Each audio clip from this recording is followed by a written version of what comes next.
Well, fellas, do we have a problem in college football rising? We got a lot to talk about off the field as news broke last night. I think when most of the country was asleep. I know I woke up to this news at about 6 o'clock this morning here in God's time zone that Matthew Sluka Doncic, as some are calling him from UNLV, has not entered the transfer portal, but decided that he is going to forego the rest of his season at UNLV, employ the red shirt rule, as his team sits at 3-0 and ranked in the coaches poll for the first time since in this millennium. So this has ignited a huge debate. There's a bunch of story here, guys. I'll let you guys kind of take it wherever you want to, but I'll just kind of frame it this way. Do we have a massive problem on the horizon in college football? Yes, absolutely. The game and system in which we know it is broken. And quite frankly, I worry that it's broken beyond repair because once the toothpaste is out of the tube, it's nearly impossible to get it back in, right? When I was down at St. Mary's University in 2021 and NIL became legal, there was a scramble, not only in our athletic department, but across the country to, one, figure out what that meant. Because nobody knew. The NCAA just kind of said, have at it, boys, Wild West. And so athletic departments in the beginning were coming up with their own kind of rules and regulations to make sure that nothing could end up blowing back on them. Now, a couple of years later, that was kind of the least of your worries because nobody's going to punish the universities for a system that has no real rules or guidelines anyway. What I've found to be true over the next couple of years working in NIL and working with major universities is that financial literacy and agency representation specifically, I think, are the two biggest issues. Aside from no rules or guidelines actually existing, the financial literacy of most of these athletes is shockingly low. A lot of them don't read the contracts, don't understand that, hey, you may get paid $2,000 today. You're going to be taxed on that $2,000 down the line. So you can't just go spend it and then not have any money for it later, right? Like there will be a penalty that you have to eventually pay at some point. On the agency side, there's no barrier to entry to being an agent of a college athlete. They're not a professional athlete, so they're not governed by the same regulations that pro athlete representation is.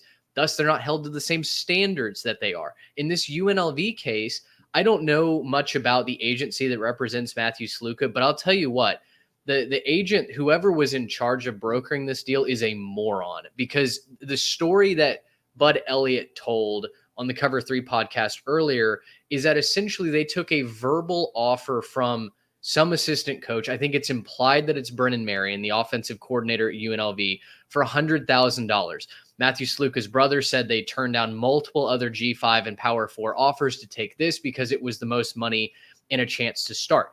But they don't have a contract to prove that. The reason why they don't have a contract to prove it is because this was likely contingent on Sluka winning the quarterback battle. That kind of contingency would violate pay for play and would be illegal under the NIL legislation, what little of it does exist. So it's really a lose-lose situation. I think both sides look really dumb in this instance. If UNLV did verbally offer something like that, then they're scummy for not paying it out when Sluka not only won the starting quarterback job, but reportedly asked for that money to be paid out. As of right now, he's been paid, $3,000? And that's a travel stipend that every student athlete gets to move across country to Las Vegas.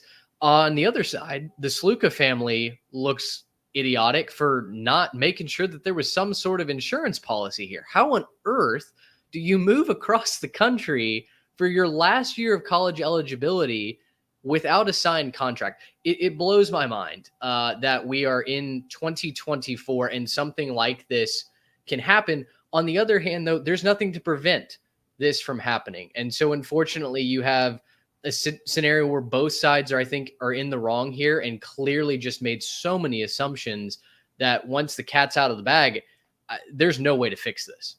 Yeah, I'm glad you said that both sides are in the wrong here because there was a lot of rush to judgment this morning. Tons of people wanted to get their take in. Tons of people wanted to get their little tweet or whatever it was out, a lot of people blamed Sluka off the top, saying that he was a quitter, saying that he quit on his team, saying that how could you do this? This isn't going to look good for NFL draft stock. First of all, he's not worried about the NFL. I don't think that he's really, no offense to the kid, but he's not an NFL prospect at this point in his career. And then a lot of people also were coming after UNLV, saying that they were, like you mentioned, very scummy for offering this. But both sides look awful in this situation. And it's a big cautionary tale. Always get everything in writing. Always, always, always get everything in writing. That's the moral of this story to me. Garrett, as we look to the future, though, and it's not just Matthew Sluka, right? We're going to see a lot of players, I think, either publicly or privately redshirting either after the fourth game or even before the fourth game in Matthew Sluka's case. We already saw Michael Allen do the same thing on UNLV. Bear Alexander just recently, it broke that he's going to do the same thing at USC and redshirt this year.